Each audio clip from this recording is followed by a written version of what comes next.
Selamat datang di video kami. Pada kesempatan ini, kami akan membahas tentang bentang budaya dalam kajian geografi bentang lahan. Namun, sebelum membahas lebih rinci tentang bentang budaya, mari kita simak dulu apa itu bentang lahan secara singkat. Bentang lahan secara umum berarti pemandangan yang dalam bahasa Inggris disebut landscape. Terdapat beberapa pemahaman tentang bentang lahan yang berkembang, salah satunya adalah Surastopo tahun 1982 yang mendefinisikan bentang lahan ialah sebagian ruang permukaan bumi yang terdiri dari sistem-sistem yang dibentuk oleh interaksi dan interdependensi antara bentuk lahan, batuan, bahan pelapukan batuan, tanah, air, udara, tumbuhan, hewan, laut tepi pantai, energi dan manusia dengan segala aktivitasnya yang secara keseluruhan membentuk satu kesatuan.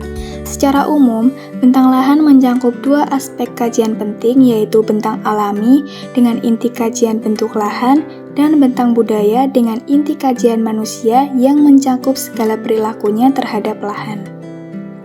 Terkait bentuk lahan dalam kajian geomorfologi yang dikenal ada 10 asal proses bentuk lahan seperti bentuk lahan asal proses vulkanik, struktural, fluvial, bentuk lahan asal proses solusional atau pelarutan, denudasional, eolin, marin, bentuk lahan asal proses glasial, organik, dan yang terakhir adalah bentuk lahan asal proses antropogenik. Pada video kali ini, kita akan membahas secara khusus bentang budaya yang ada pada bentuk lahan asal proses solusional atau pelarutan yang dapat kami observasi di daerah istimewa Yogyakarta, khususnya di Kabupaten Gunung Kidul. Bentang lahan asal proses solusional merupakan kelompok besar satuan bentuk lahan yang terjadi akibat proses pelarutan pada batuan yang mudah larut seperti yang ada pada topografi karst. Karst merupakan salah satu bentang alam yang terbentuk akibat pelarutan air pada batu gamping atau dolomit.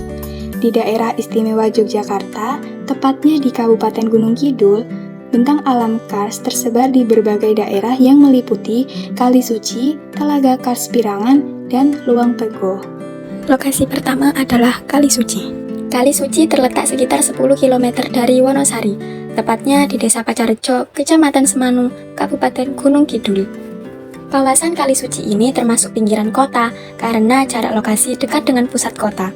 Pemanfaatan bentang budaya Kali Suci didominasi oleh sektor wisata, seperti adanya tempat parkir dan warung-warung kecil. Di sepanjang jalan menuju Kali Suci juga dijumpai penggunaan lahan seperti permukiman, masjid, dan ladang. Kegiatan masyarakat pada objek wisata Kali Suci berkembang pada sektor ekonomi, seperti membuka warung-warung kecil, serta penyewaan pelampung dan ban sebagai fasilitas wisata kafe tubing. Selain itu, wisata Kali Suci juga dimanfaatkan sebagai tempat edukasi pembelajaran mengenai hubungan antara kondisi lingkungan dengan manusia. Untuk lokasi selanjutnya adalah Telaga Kars Pirangan. Telaga ini terletak di Karangnongko, Desa Giripurwo, Kecamatan Purwosari, Kabupaten Gunung Kidul. Telaga Kars Pirangan ini terletak dekat dengan permukiman warga. Telaga Sepirangan ini terbentuk oleh batuan sedimen yang mengalami proses pengendapan. Hal ini karena morfologi Kabupaten Gunung Kidul yang terdiri atas susunan kars atau kapur. Batuan sedimen atau gamping ini mengalami proses pelarutan akibat kondisi iklim di daerah tersebut. Batuan gamping yang larut tersebut kemudian mengalami pengendapan dan membentuk seperti sebuah kolam yang membuat air terperangkap di dalamnya, sehingga terbentuklah Telaga Kars Sepirangan. Dahulu, Telaga Sepirangan ini dijadikan sumber kehidupan warga sekitar. Bisa dilihat dengan dibuatkannya dinding sepanjang pinggir telaga tersebut. Hal itu menandakan bahwa Telaga Sepirangan sangat bermanfaat bagi kehidupan masyarakat sekitar. Telaga Sepirangan ini dimanfaatkan oleh masyarakat sebagai kegiatan cuci-mencuci, memandikan hewan ternak, dan untuk mandi, sehingga dibuatkan jalan setapak yang mudah untuk dilalui penduduk dan hewan ternak.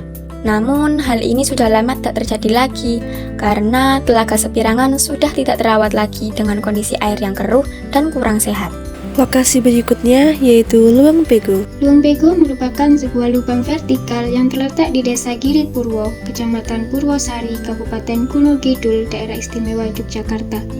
Luang Pego terbentuk dari bentang alam kars yang mengalami proses erosi terus-menerus oleh air hujan, sehingga menghasilkan sungai bawah tanah dengan kedalaman sekitar 100 meter di bawah tanah, dengan aliran sungai yang mengalir langsung menuju laut. Pada daerah sekitar Luang Pego, banyak dimanfaatkan masyarakat sebagai ladang pertanian. Oleh karena itu, masyarakat di sekitar area tersebut memiliki mata pencaharian sebagai petani ladang.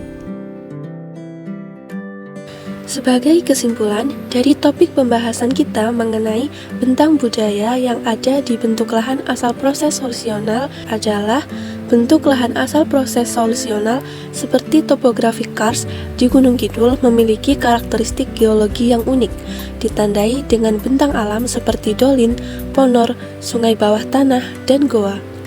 Masyarakat lokal pada kawasan tersebut beradaptasi dengan lingkungannya dan mengembangkan berbagai bentuk budaya seperti mengelola objek wisata dan dimanfaatkan sebagai lahan pertanian.